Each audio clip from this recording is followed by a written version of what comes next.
Well, it's not just Marvel. We have over the weekend we had Disney Plus Day, which was just a whole bunch of announcements of different shows and movies and specials coming to the platform. And while a lot of them were Marvel, there were also a lot of other things that were interesting, such as they're coming out with a new Ice Age movie. Ice Age, I think it's Wild Buck, Buck Wild, Buck yeah, Wild. something What? like that. Yeah, what's your thoughts? So, I mean, we grew up on the Ice Age franchise with a Yeah, little than a slight intrigue to the franchise.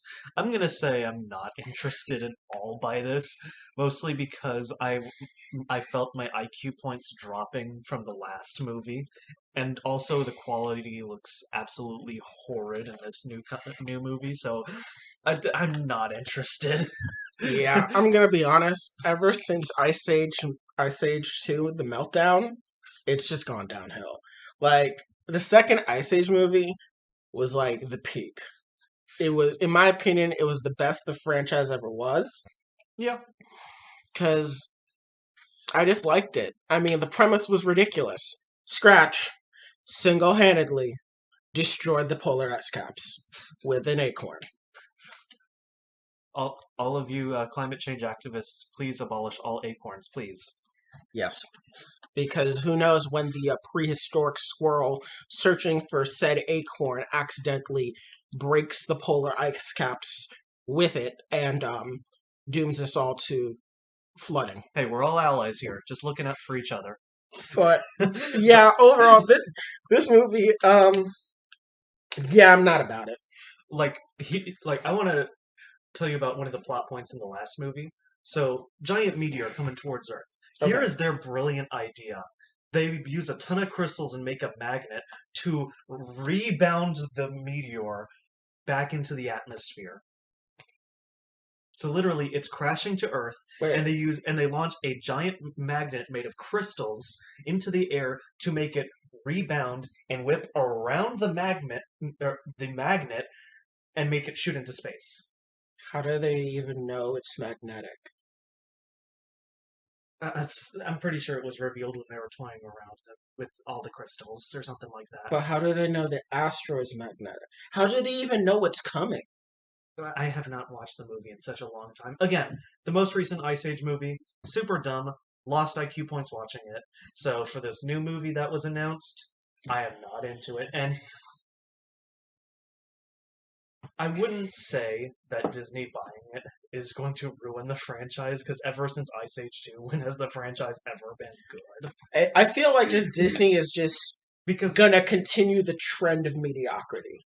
originally it was owned by Fox, then was taken over by Blue Sky, Yeah, which was under Fox at the time, yeah, and then it was all bought out by Disney in the giant Fox buyout. yeah. But I don't know, something about the quality of the animation in this movie is really, I don't want to say concerning because I'm not invested in the franchise, It's just but not. it's not what I'm used to. It looks a little choppy. Yeah, and also like the lighting is really bad. Yeah, Like that's the big thing. Like it concerns me for quality because Disney is taking over a lot of projects. yeah. Overall, I mean, what more can I say? I'm just not really into it. Now, can we turn it around? Because we said this was going to be a joyful episode. Fine. Let's go to the other stuff. Okay. Well, we can talk about the Proud Family reboot, or not really reboot, more like Continuation. continuation, which I'm excited for because the Proud Family was hilarious. It was during a time in Disney where you had a lot of really just black main characters. Because around the time you had the Proud Family, you had That's So Raven, you also had Fillmore. Static Shock. Well, that wasn't on Disney. That was on Fox. That is right. Static Shock was on Fox. But yeah, the main three that I remember back then was Fillmore, which was. Do you remember Fillmore? Not at all. It was about he was basically like the hall monitor, except they made it seem like way cooler. and like he was the main character. There was That's So Raven, which I mean everyone knows who That's So Raven was. Yeah. Everyone knows it. And they even, I'm pretty sure like 2 or 3 years ago, they even kept it going. Oh yeah, they had something about it. Yeah. Yeah, and then we had the Proud Family, and we also had Sister Sister, which was another like black led movie. But yeah, the Proud Family was great, and I'm happy to see it come back. I hope it keeps its charm and flair, and it looks funny.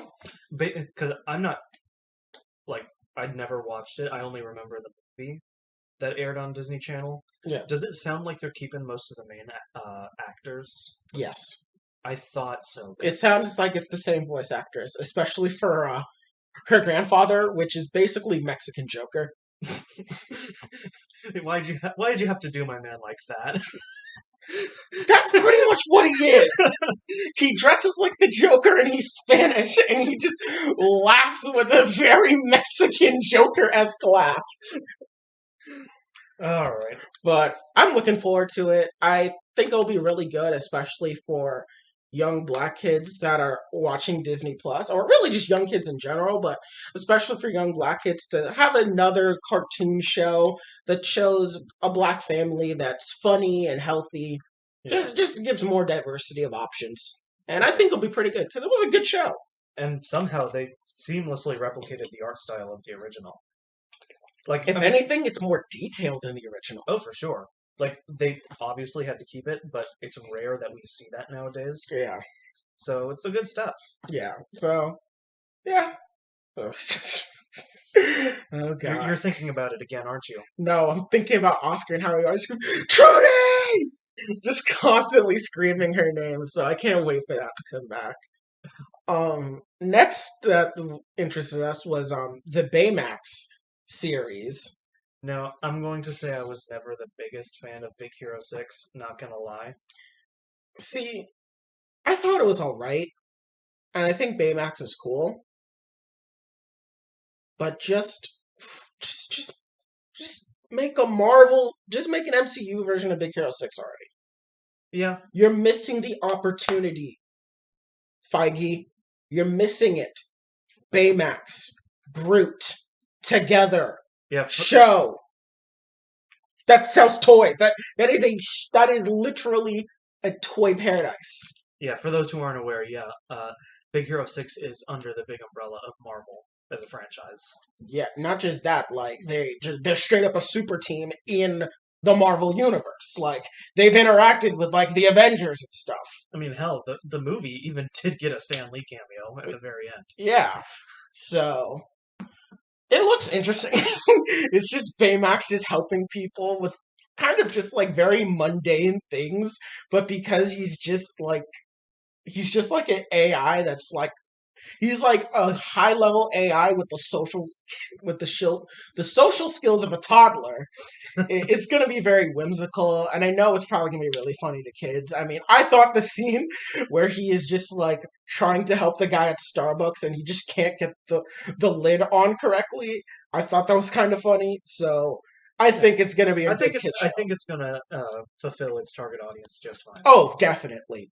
I just wish we get Big Hero 6 in the MCU because that'd be cool. Nice segue into the MCU because one of the big things that we saw was the trailer for She-Hulk. Yes. So I really like it. Oh, I definitely like it. I really like that they're sticking to the comic accurate outfit, and they're going with the regular She-Hulk that we all know and love, and not the big monstrous one that she's been for a couple years in the comics.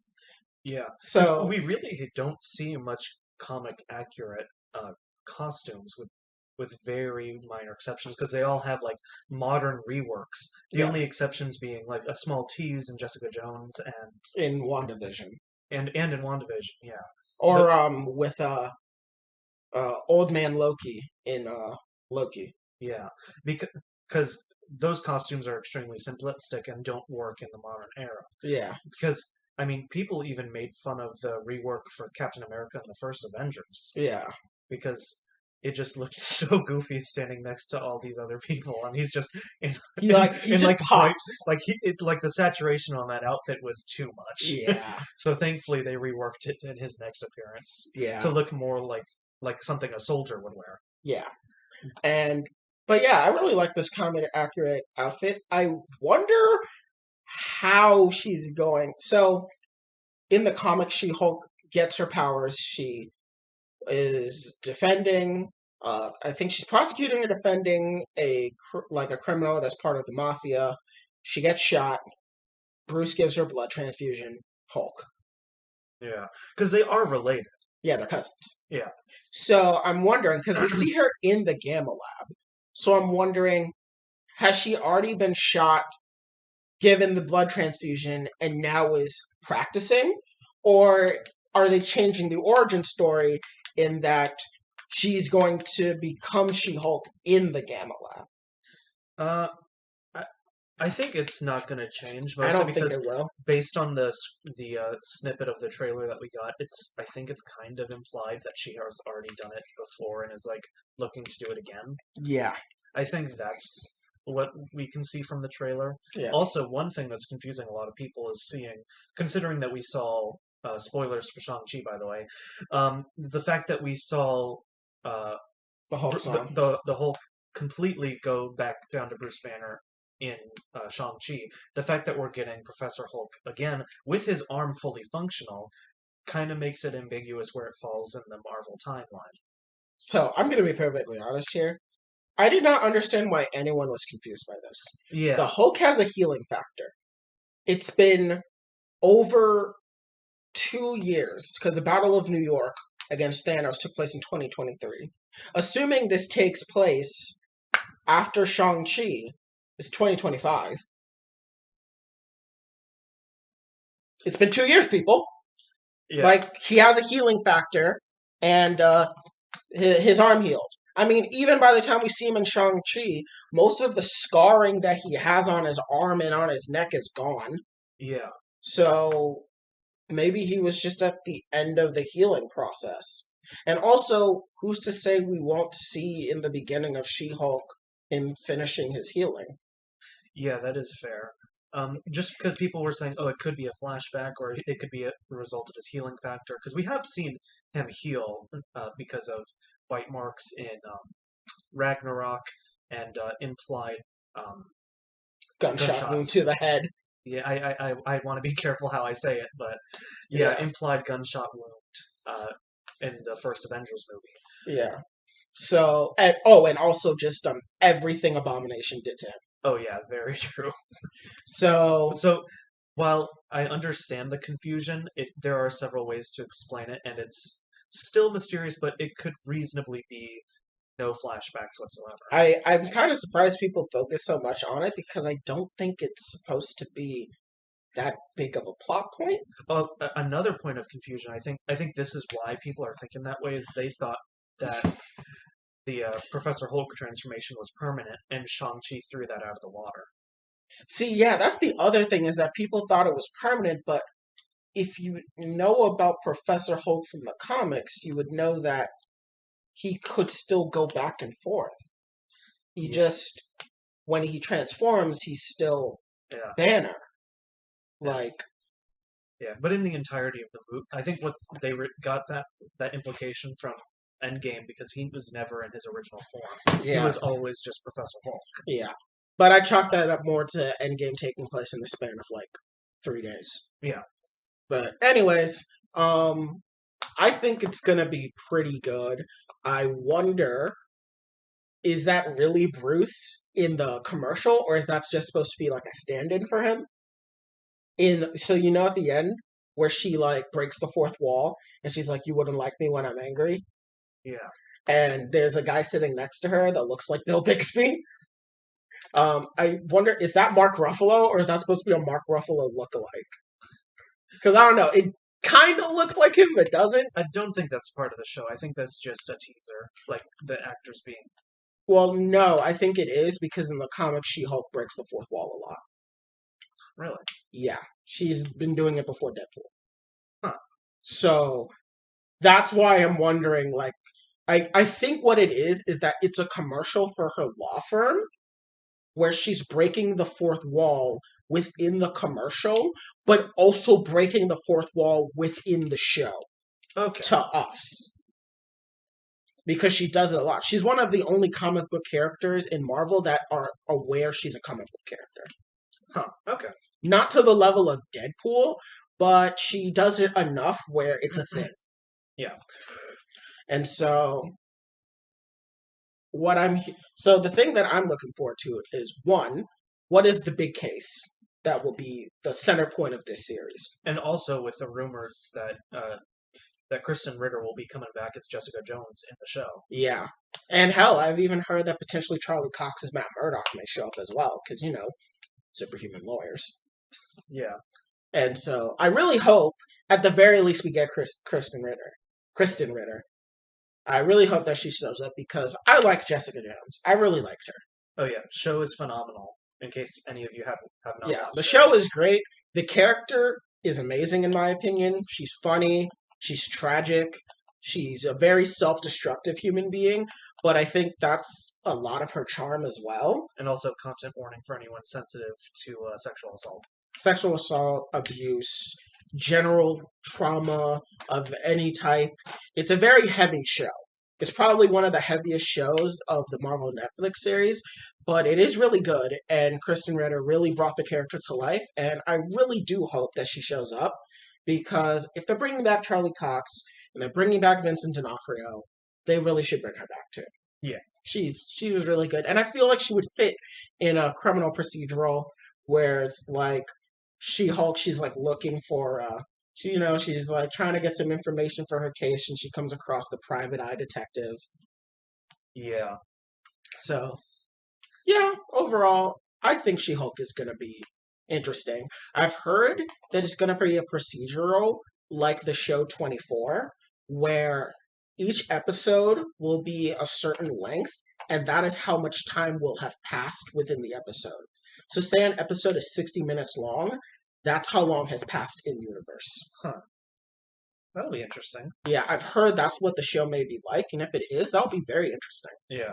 I do like the fact that Marvel experimenting is a little more common now. Yeah, they're doing very different because formats, which I really like. Because Multiverse of Madness is going to be a horror movie, and we got What If was a cartoon. We had all of WandaVision. All of WandaVision. We had Shang-Chi, which was more of like more of a kung fu action movie. Yeah. That was more modernized. We had the Eternals, which was a big ensemble, like epic. Yeah. So I really do like where they're going with this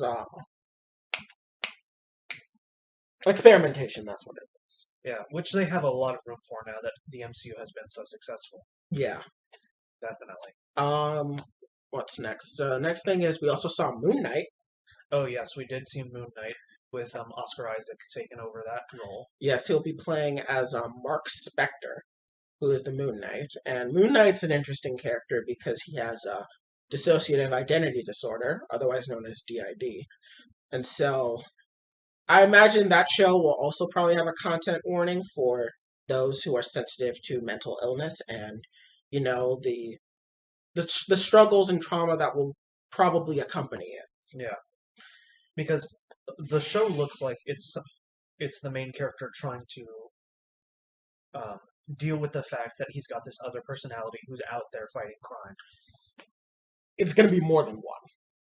It's going to be Mark Spector, who is the mercenary. You will have Moon Knight, who is the vigilante, who, I don't know if Moon Knight is the name of the alter, I could be wrong. And then there's two other alters whose names I'm forgetting, but one is a cab driver and the other is a multimillionaire. Oh wait, and there's also one other one that's like a doctor that we've seen. And so it's going to be really interesting because there's those 6 plus the actual Egyptian god that is like in his head. That's like real. And so it'll be really interesting because it'll be one of our first jumping into the supernatural aspect of Marvel. Yeah. We've got bits and pieces of it when we saw Ghost Rider in Agents of S.H.I.E.L.D., or when we saw the Darkhold in Agents of S.H.I.E.L.D., or we saw the Darkhold in WandaVision, or the Darkhold in The Runaways, or when Morgana Le Fay showed up in The Runaways, and you also had Cloak and Dagger, but never anything in depth Yeah. about, like, the supernatural. Yeah, but this shouldn't be too difficult for the MCU because I mean, this is probably going to be the same approach they took diving into the cosmic element of the Yeah. MCU, going head first into the Guardians of the Galaxy, exploring Thanos as a character and as a threat more, Yeah. things like that. So I think this is going to be good. One thing that I'm really interested in is, are we going to see Werewolf by Night in the show? Because we know there's a Werewolf by Night project in the works, and Moon Knight appeared first in the Werewolf by Night comics. Yeah. So I wonder if we'll see the character, because we all know that this is supposed to set up towards the Midnight Suns. I mean, we're starting to see the teases with Black Knight and Blade. Moon Knight's another character that's there. Werewolf by Night is there. I mean, Morbius may be setting up to it in some capacity. So, Yeah. Honestly, I think I'm very excited to see Oscar Isaac take another role in Disney. yeah, because after he really got done dirty as Poe Dameron. Yeah. They really, especially, well, originally they were really going to do him dirty because he was supposed to die within the first, like, 10 minutes of The Force Awakens. Yeah. So, I mean, it could have been far worse for him, but I feel like they really squandered his talent. Yeah. His character arc in both Last Jedi and Rise of Skywalker was less than significant. Yeah, it was really squandered. And then you see him in Dune, and you remember, yes, he is a good actor. He just got screwed over. Yeah. But honestly, it looks like he's really extending his acting chops in this role for sure. Because he's got to act 5 different people at most, and at the very least 2 different people. I would say 7 at most, because Mark Spector, the mercenary, is still different from Moon Knight, the vigilante. Yeah. And then there's the doctor character, and then there's the cab driver, and the millionaire, and who knows how they're going to portray his relationship with that god, with the Egyptian god. And we're also going to see him interact with other characters, like his brother, Shadow Knight, is going to be in it. I don't know who he's going to be played by. Another villain whose name escapes me is also going to be in it. But I think it's going to be really interesting. Yeah, yeah. Especially because the most recent instance of DID in pop culture that we've seen is what's the M. Night Shyamalan movie I'm thinking of? Oh, you mean the one that was definitely not accurate? Split? Split, yeah. Yeah, because that one, whenever people think of DID, that's the thing that people think about currently. Yeah. Is Split and Glass. I will say that Marvel has already touched on DID with Mary Walker from Iron Fist, because Mary Walker has DID. They say so in the show, and she has it in the comics with her 3 alters, which is Mary, Bloody Mary, and Typhoid Mary. So, okay. I wonder if she'll ever come back. I hope they do bring her back. She was really cool. I really liked when she first fought Danny in the subway, how, like, she basically just, like, straight up tricks him into using the Iron Fist, and she just walks behind a corner, plugs in headphones so she can't hear anything, waits for him to punch the ground, comes out, and just, like, beats him down. Yeah, it took me a while to remember who you were talking about, but yeah, that was in season 2, right? Yeah. Yeah. She was hired by Davos. Yeah. Or was it Joy? Might have been both. No, they were working together at that both. point, but I wasn't sure which one was the one that was formally talking to her at that time. All right. But do we have anything else MCU related before we dive into the big one? Yeah, we have Miss Marvel. That is right. Yeah. So Miss Marvel is going to be pretty interesting. They're changing her powers a bit because I can understand why, because they don't want her to be more like Reed Richards, and also visually, yeah. And also, I imagine it would be a massive strain on CG artists. Yeah, for a show. I Yeah. feel like if she was introduced in a movie, they may have been able to do something, but I feel like it's just better from a practical sense. Right. Because the last thing you want is someone saying, "Oh my God, she's an Elastigirl," or Reed Richards ripoff. Yeah, because for those who aren't aware, Miss Marvel's main powers in the comics is being able to enlarge and stretch her limbs at will.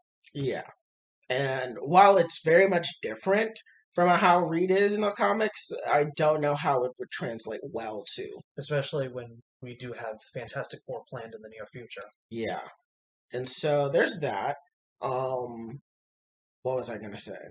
Um, this will definitely set up for her appearance in the Marvels. Which I do like that they are just full on embracing the fact that she absolutely admires Captain Marvel. Yes, I also really like the fact that the from the little that we see, there's an Avengers like fan convention in the MCU, like how there are ones in real life. Oh, that'll be great. It's literal art imitating life.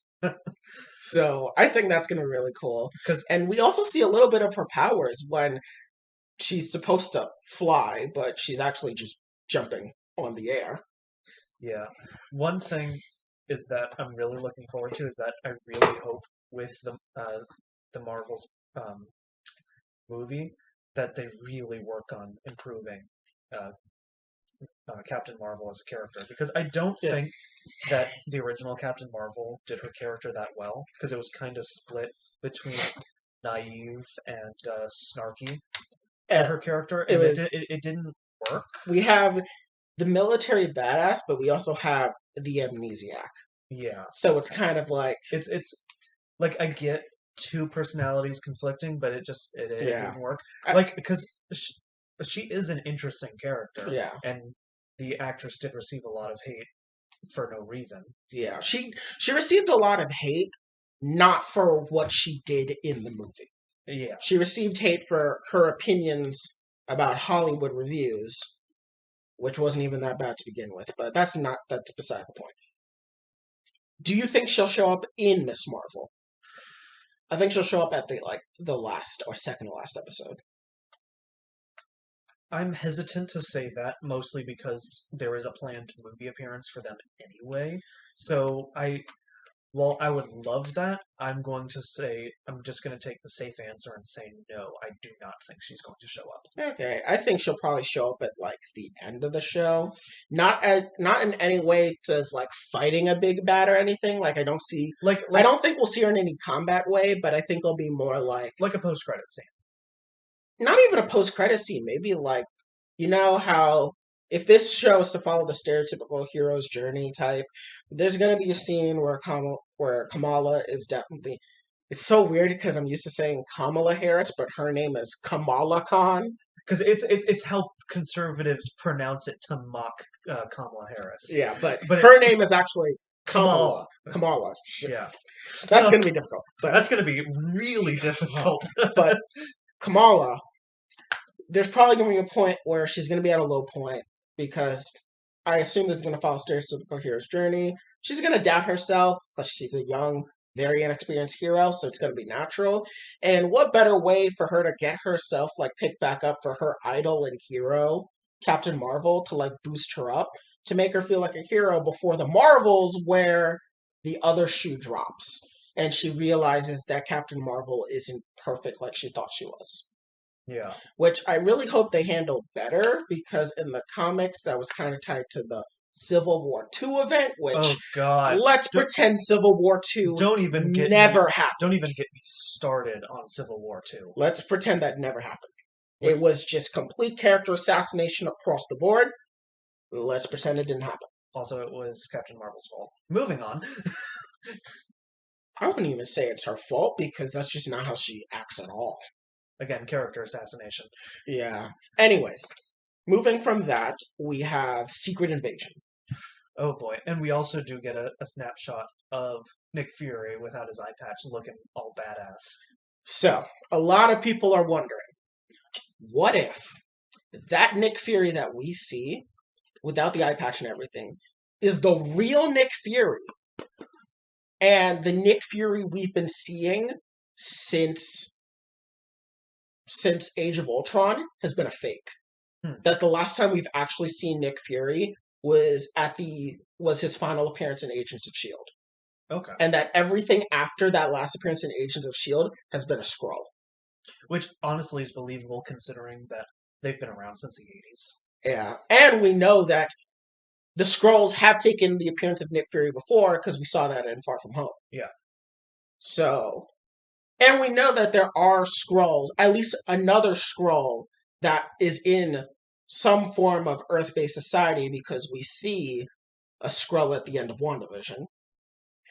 And in Loki, we do see a Skrull in a tracksuit, which makes me wonder that Skrull may be from a universe where he took over someone from the tracksuit mafia that we see in Hawkeye. Oh god, I forget that's going to be a thing with the show right around the corner. Yep, the tracksuit mafia. Oh god. Trust a bro. But back to Secret Invasion. So, what do you think of the idea that it is like that the Nick Fury we've been following for a little bit isn't him, and that this grizzled Nick Fury is the one that's the real one? Because it was in Far From Home where we saw that he was out in space at the time. So Yes. it's not far from believable to say that that would be the truth. Yes. However, the thing about the theory is that they say that he's a prisoner. I don't. Considering what we saw in Far From Home, it didn't look like he was a prisoner. It looked like he was the boss. Yeah. So, Yeah, I don't buy that much, but of course, looks can be deceiving when it comes to stuff like this. yeah. And so, with Secret Invasion, this is supposed to take the form of a Meet the Spies-esque series, which was an old series, which is based off of the Red Scare, which was, if you're too young to know what the Red Scare was, it was basically during the Cold War, there was a huge, massive scare thanks to McCarthy, General, I forgot his first name, Yeah. but Senator McCarthy. He had a whole thing against communists, and he fear-mongered a lot about communism, saying that your neighbor could be a communist, your mailman could be a communist, your dog can be a communist, like anyone's a communist. And so like people were constantly like paranoid about who's a communist and looking over their shoulders. And there were even rumored groups called Red Squads, which were basically federal agents and police officers that were dedicated single-mindedly to finding communists in America. And obviously, one of the biggest victims of that was the Rosenberg family, who were executed because they were reportedly communist. And so, this show is supposed to take from that, which is the paranoia of who's a Skrull. Okay. Yeah, you kind of lost me in that massive tangent there. Like, basically, it's supposed to replicate the Red Scare, but instead of communist, it's a Skrull. Yeah. Which, as we know, is probably infinitely more scarier. Yeah.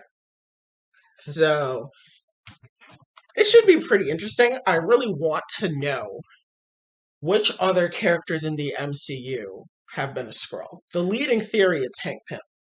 Hmm.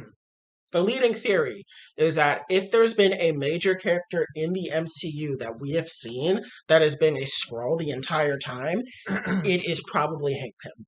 Because he's big enough for it to have an impact. What I want is for this movie to be marketed as It's a show. Oh, it's a show. Yeah. Oh. Meet the Spies is a show. Okay.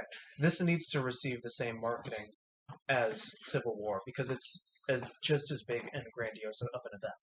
See, I actually disagree. And my reasoning why is this. So there's a show called Avengers Earth's Mightiest Heroes. Mhm. And the way they handled Secret Invasion was perfect, in my opinion. They didn't give it this big, grandiose flair. It was a slow burn. So, spoilers for Earth's Mightiest Heroes. It's a very great show, and I do recommend you watch it. It's basically like the MCU, but more child friendly, but animated and just really well written. But how they handled it was basically the Skrulls, you don't know when the Skrulls appeared on Earth. They actually never tell you when they first showed up. You only find out that they're there through disconnected episodes when, for example, Madame Viper, who is a member of Hydra, she gets defeated. And at the end of the episode, someone's like, "Boss, we have a problem." And they look at Madame Viper, and she's a Skrull. They don't explain to you when she was taken by a Skrull. They don't even tell you that the Skrulls were even a thing. You just see her as a Skrull and realize that the Madame Viper that you've seen in the show for like 3 episodes isn't her. And then the show continues as normal. And then in like the season finale, when Captain America formally joins the Avengers, he's immediately kidnapped by a Skrull. And so for the beginning part of season 2, the Captain America that's fighting alongside the Avengers is a Skrull. And you know it's a Skrull. And no one else does. And the real Captain America is gone. Like, for like 1/3 of the series, the Captain America you see is a Skrull. And they don't even like acknowledge it sometimes, in the sense that the narrative doesn't hang on to the fact that he's a Skrull. Like, you'll just have Captain America being Captain America in the background, but it's not. And I think that's how they should handle this, really, because it makes it that much more frightening. Hmm. If they really want to sell the paranoia about this, don't build it up as a big event type thing. Let it burn slowly. Have a character be revealed as a Skrull, and don't even tell them how it happened. Kind of think of it like, have you seen John Carpenter's The Thing? Oh, man, I was going to see that a few weeks ago. So in John Carpenter's The Thing, the best thing about that movie is the fact that the movie doesn't tell you who is a thing off the bat. You find out as the main character McCready finds out. And I think that works the best. Okay. All right. Well, either way, it should be interesting because we've had plenty of setup for it through, of course, Captain Marvel, through Far From Home, and WandaVision as well. So yeah. Now on to some new announcements. First, we have X-Men 97. So, of course, this will be a follow-up to the original X-Men cartoon, which I have no investment in, but I know you have taken a few episodes in. Yeah, recently. I've seen the first 2 episodes on Disney Plus of the original 90s series, and it is so cheesy. It's full of 90s Saturday morning cartoon cheese. And so I need to get more. I need to watch more. But I hope it maintains that level of cheese just a little bit. And I do know there's a running meme throughout the show that Jean Grey is useless. That Jean Grey is just absolutely useless in the show, and I want to see how it goes, and it'd be really hilarious if that ends up being true throughout X-Men 97. The one thing that I'm curious about is this is only been labeled as Marvel Studios presenting X-Men 97, but it isn't tied to the MCU officially. How long do you think that's lasting? As in, when you think they'll say it's going to be tied to it? Yeah. Oh. Well, with all the multiverse shenanigans going on, I guess it could be connected. Really haven't given much consideration that it will be connected. Continue actually. Because that's something I've never even processed before. Because internally, I'm trying to debate, will it even be connected at all? Like, I understand what you're saying, considering that it's listed under Marvel Studios, which is the main production under Disney, where they're making all the Marvel content. But as a part of the MCU, I don't know about that. So, I don't know. So, the reason why I think it may be true is because of the leak for Doctor Strange and the Multiverse of Madness that did come out. However, we recently did get a report from the Hollywood Reporter that Doctor Strange and the Multiverse of Madness is going to go under 6 weeks of reshoots, which makes me now question if the supposed connection that could have happened between these two will still happen. Hmm. So I don't know if you want to get into what that could have been, because I don't know anymore if it's even valid. I mean, either way, X-Men does need to be brought into the MCU, no matter what the method is. Like, so the way that, I'll just say this, the way that these two would be connected is not like X-Men are now here. It would be more like this universe exists type thing. Yeah. So think of the connection more like the Venom universe exists in the MCU, and think of it more like that than characters are jumping into the MCU. Right. That's what the connection reportedly would have been. Okay. Which is why I'm now wondering how it would work if the reshoots end up changing what was leaked. Okay. You can look up the leak for yourself. It's in the Marvel Studios Spoilers subreddit. It's a really interesting read, and there's some photographs of renders that are out there that may or may not be real. You may seek them out at your own leisure. But if you see them and you know what they are, then you kind of may understand where I'm going at with potential connections between X-Men 97 and the wider MCU. But even if it's not, as a standalone, I think it's probably going to be really interesting just to get new X-Men content after they've been blackballed by like Marvel. Yeah. Like X-Men and Fantastic Four have been like completely just like blackballed by Marvel because they were owned by Fox. Right. So now that they're back, it's going to be great to see like new content. Yeah. And then as far as other MCU related projects on Disney Plus Day that was announced, did we get anything else? Yes, so we have Loki season 2, which we knew what were going to happen. We all knew that was coming. We have What If season 2, which we know is going to happen, but we've learned that What If season 2 will focus more on Captain Carter's relationship with the Watcher. Okay. So, whatever that may entail, we know that the last time we see Captain Carter in What If, and if you don't know how What If ends, please go watch it. And once you do that, please go watch our season recap of What If back from episode 1. Yeah. Which I don't know how to feel about that actually, because I did appreciate uh Marvel or What If's more sporadic storytelling rather than having a consistent plot line.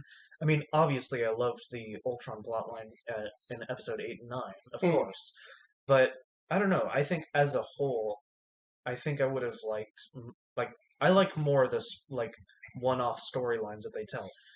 So we know there's going to be the Tony on Sakara episode Yeah, because that was cut from season 1. So we know there's that, and we obviously know we're going to get a follow up with Captain Carter because of the Hydra Stomper being found on the Lumerian star. right. So we know Captain Carter is returning for that, and it was rumored that she is showing up in Multiverse of Madness as well. So she may be the Iron Man of multiverse stuff. Like, or not Iron Man, she'll be like the Watcher will be the Nick Fury to her Captain America. Okay. So when I think they say following their relationship, I think it will be a relationship akin to that. Maybe they're just overstating it a bit much. I don't think they're overstating it. I just think when they say relationship, they don't mean that every episode is going to be about them, but there will be an overarching character arc between the two. Okay. That will be covered across the season. Okay. I think that's what it will be, which I'm hyped because I like Captain Carter. I think Haley Atwell is a great actress, and I really cannot wait to see her in Multiverse of Madness if it's true. I really hope it's true. Because if that's true, then it confirms a whole bunch of other things. But even if it doesn't confirm other things, just seeing Captain Carter in live action will be great. Yeah. The next thing we got was the Marvel Zombies cartoon. Yeah. So we don't know. Is this the Marvel Zombies from Episode 5? Is it picking up with Peter, T'Challa, and Scott facing zombie I heard Thanos? that it wasn't going to be Yeah. related to that. So, because there's one thing to notice. The zombies we see in Episode 9 are not the zombies from Episode 5. Yeah. Because the zombies in Episode 9 clearly show Falcon and Captain America and Iron Man when those guys, as zombies, died in Episode 5. Yeah. So I wonder if they're going to focus more on those zombies that aren't from Episode 5, and it'll be about them traveling the multiverse, eating people. And maybe they'll be more comic accurate, because in the comics, they maintain all their mental faculties. Like, they speak to each other. They have, like, banter with each other. They're just consumed by this infinite desire of hunger. And so I wonder if that's what it's going to be more like, and that Episode 5 is more of like a proof of concept, Yeah. and that the Marvel Zombie show is going to be a bit disconnected from it. Yeah. Or who knows, maybe they'll just go full on zombie Thanos runs around the multiverse with his army of zombies. Who knows? Oh boy, that would be another what if disaster. Let's be honest here. The Marvel Zombies in What If was not that good in hindsight because of tonal whiplash. Oh yeah. Not necessarily because of the concept. I will take anything to improve the What If Zombies. Honestly, that was my least favorite episode. So here's the thing. They missed the entire point of... So Marvel Zombies at times is pretty funny. The problem is that the humor isn't from the humans. The humor's from the zombies talking to each other, not the humans commenting on them killing their friends. And that's supposed to be tragic. And even if they wanted the humor to be human-centric, which I said this in our first episode, if they wanted it to be human-centric, they had to make sure that the humor with Spider-Man and Ant-Man were on point, and it was not. Yeah. Like, the whole Bucky being like, I know I should be upset, but I'm not, is kind of like, Yeah. Because it's like, this isn't the same Bucky and Sam that have had their relationship that's developed in Falcon and the Winter Soldier. Yeah, because meanwhile, we've got the two funny men, Spider-Man and Ant-Man, but the problem is everyone is making jokes. Yeah, I mean, Happy's was a little funny, and like I know why Sharon did her thing, and that was not supposed to be funny. It was supposed to be Sharon just being like, I'm sorry. Yeah. Like being sad. It came out comedic though, which sucked, which just shows that they did not land the execution of it when that was supposed to be emotional. And even though I like the Russian and you didn't, I feel like they should have if they wanted to make it funny, he needed to be utilized alongside Scott and Peter because he already has chemistry with Scott. They're friends. And Peter could bounce off of those two. But they didn't really utilize him well alongside those two. Those three should have been our comedic release, and everyone else like Okoye and Bucky. It's less that I hate the character. It's more that I know the reason why they included him, and it was just for the one joke, and it did not land. For me, I thought it landed. I just think that it didn't save anything. Yeah. I thought the joke about her being about Wanda being Baba Yaga worked. I just think that just isn't enough. Yeah, like, let's just face it. It was the only reason he was in that episode. Yeah. It was the only And I feel like they really missed an opportunity to have him and Scott, bond. But if you want to hear us ramble more about this, you can just go back to our first episode because we need to keep this moving. Yeah, but anyway, so we're going to get a Marvel Zombie show, which will be interesting. We're also getting Agatha, House of Harkness. Which I am very happy for. I absolutely loved her character. Yeah, Even though, like, WandaVision kind of tanked towards the end, I still think she was a really good character. same. Some people are saying that, oh, this show shouldn't exist. Like, why does this even exist? Now everything's getting inflated. And my argument is this: don't watch it. You don't need to watch it. Like, until something that interests you in the MCU that revolves around that plot line comes up, don't watch it. Yeah. I mean, It's it's like you don't need to watch it. I see what Marvel's trying to do. Like, they're trying to make their reach as broad as the comics from this point forward. Yeah, and also they have a whole bunch of talented actors under their umbrella with these characters, and I kind of don't want to waste them. Yeah. Like hell, they signed David Harbour to like a multi-movie contract, even though it's unlikely we'll see him outside of Black Widow. Yeah. But who knows? He's a talented actor, so why not maybe see if they can fit him into somewhere else? And with Agatha Harkness, she's somewhat of an underutilized character in the comics, so why not give her more? Yeah. Especially because the character connections to Mephisto, which Yeah, which a lot of people have been really asking for since WandaVision and Loki. oh People god, have wanted them so much, and now that those two shows have passed, they're not asking for him anymore, which I don't know why, but I have a feeling that Agatha House of Harkness is going to revitalize those requests. yes, the Mephisto theories will come up. Lord knows if it will ever happen, but we'll see. Oh boy, do you think the wine moms will complain? Why the wine moms? It's the Reddit theorists that will be complaining if Mephisto doesn't show up. Fair Listen, enough. if you're watching a show about Agatha Harkness, the witch that is unambiguously a witch, that they go out of their way to say is a witch, for interacting with the devil, you just set yourself up for failure. You know how they act. But let's be honest here. You see a show called Agatha House of Harkness, and you don't expect devil stuff? Come on. Come on.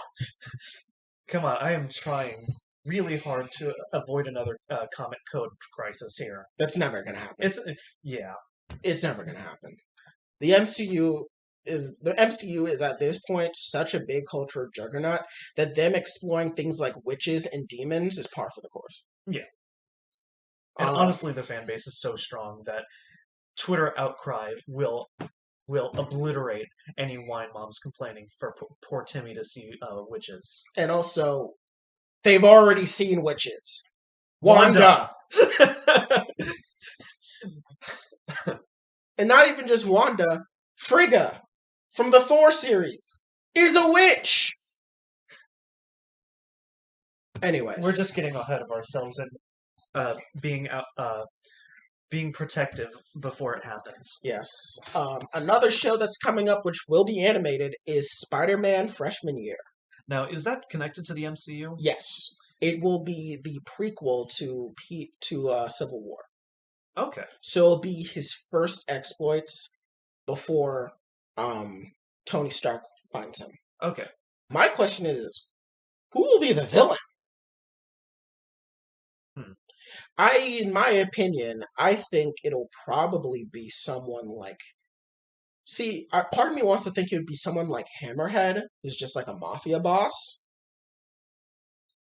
Because, I mean, he's small scale enough that it wouldn't, And we can't. it would get someone like Tony Stark's attention because they live in the same city, but wouldn't make like big, big national headlines where the world is like already hyper aware of Spider-Man.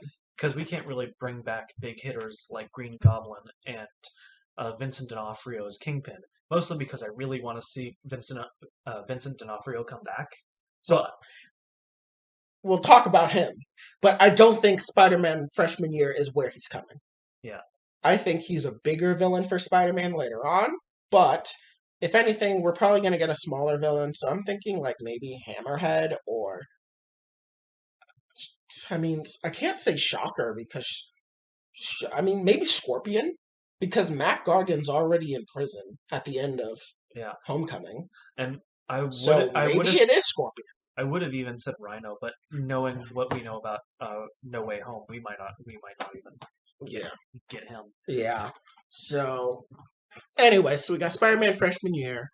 And then And Echo, I think, is yes. the last one. So Echo. So we've known about Echo for over a year at this point. It was already reported, but this is now the first official announcement, which Echo is going to be really interesting because Alaqua Cox, who is playing Echo in Hawkeye, Hawkeye is going to be her first acting credit ever.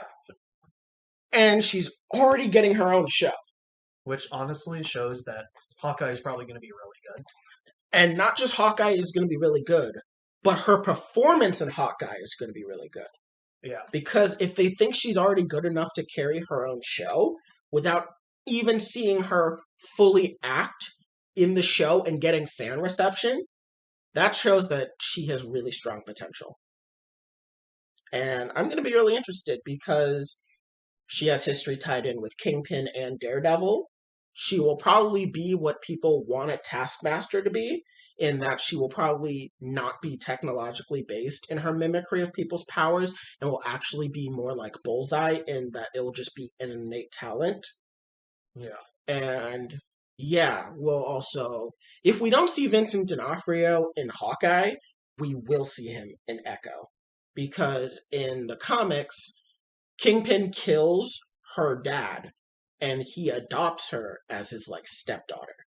And she works as an enforcer for him alongside people like Bullseye. So I really do think that if we do not see Vincent D'Onofrio in Hawkeye, he is for sure going to be in Echo. And by that extension, we're probably also going to see Matthew Cox. Charlie Cox, fuck. Matthew Murdock, Charlie Cox. Charlie Cox as Matthew Murdock in Echo as well. Because Echo and Daredevil do have history as well. All right. Well, we do have one last thing that was announced on Disney Plus Day, and that was the Obi-Wan Kenobi show. Yes. Now, everyone's been waiting for an Obi-Wan Kenobi show. Everyone's been waiting for Ewan McGregor to come back in general. I mean, his performance in the prequels, while the prequels as a whole has been less than appreciated, to say the least, everyone agrees that Ewan McGregor's Obi-Wan Kenobi was spectacular. Yeah. It was definitely spectacular, and one thing that caught me off completely is it seems that they're straight up saying that we will get to see a rematch between Obi-Wan and Vader that happened before A New Hope. Yeah. I mean, I've always been led to believe that in both expanded universe and in canon, Anakin and Obi-Wan only fight twice. Once on Mustafar and once on the Death Star. Yeah. But they're implying that they will meet again. Yeah. Because they're taking heavy implications that because the actors will say, "Oh, this will be we'll get to see another duel between Vader and Obi-Wan." And honestly, Ewan McGregor looks really good. Like he's got, because typically we don't see him looking like Obi-Wan when he's out in public. Yeah. But or in starring in other movies, like in Harley Quinn when he played, I forgot who he played, but Black Mask, Black Skull, something like that. Black Mask. Black Mask, yeah. So I got it right the first time. Good. Yeah. But yeah, he didn't look anything like Obi-Wan did. Yeah. But here in Obi-Wan, I would hope.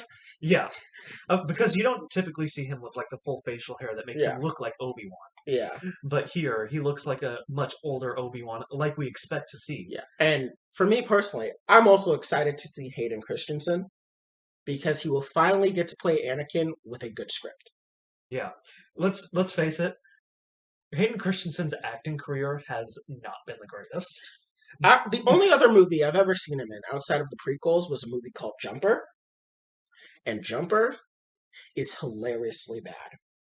But I do trust Disney to take him in the right direction. Yeah, I mean, he wanted Anakin to be more like how he was that we see him in the Clone Wars, which was more of like a Han Solo-esque cool guy. But obviously with shades of like falling to the dark side, which we got in Star Wars The Clone Wars. And if Hayden had the vision for that Anakin, which the Clone Wars Anakin is regarded as one of the best interpretations of Anakin, I think Hayden can work. I think they can really make him work. Honestly, they've done really well with uh, bringing people from the bottom up. So I trust Disney entirely. Yeah. I know, like, some people have doubts about like the mainline movies, but as far as the TV shows are concerned, Star Wars has not failed me yet. Yeah. I still have yet to see Star Wars Visions, but I really love The Mandalorian, and I really love Star Wars Bad Batch. And After the first episode, it's really good. you, Like, will you, you see one? I've seen the first episode at this oh, point of Visions, okay, but you will love okay. I feel like I will because I love anime and I love Star Wars, so this should be really good. But overall, Disney Plus Day had a lot. it. Clearly, we talked about it for an hour straight. Yeah, we had a lot. And there's still so much that we don't know. And it's going to be really exciting when these shows start dropping. I mean, Hawkeye comes out next week, and you best believe we will have our episode 1 review out that day. Yeah, And so, I mean, Hawkeye was shown at Disney Plus Day, and there have been teases that Vincent D'Onofrio will show up there. He's been very active about tweeting about Hawkeye. So, fingers crossed. I really want to see him back so bad. Yes. But But but But we moving should on. move on to our next segment,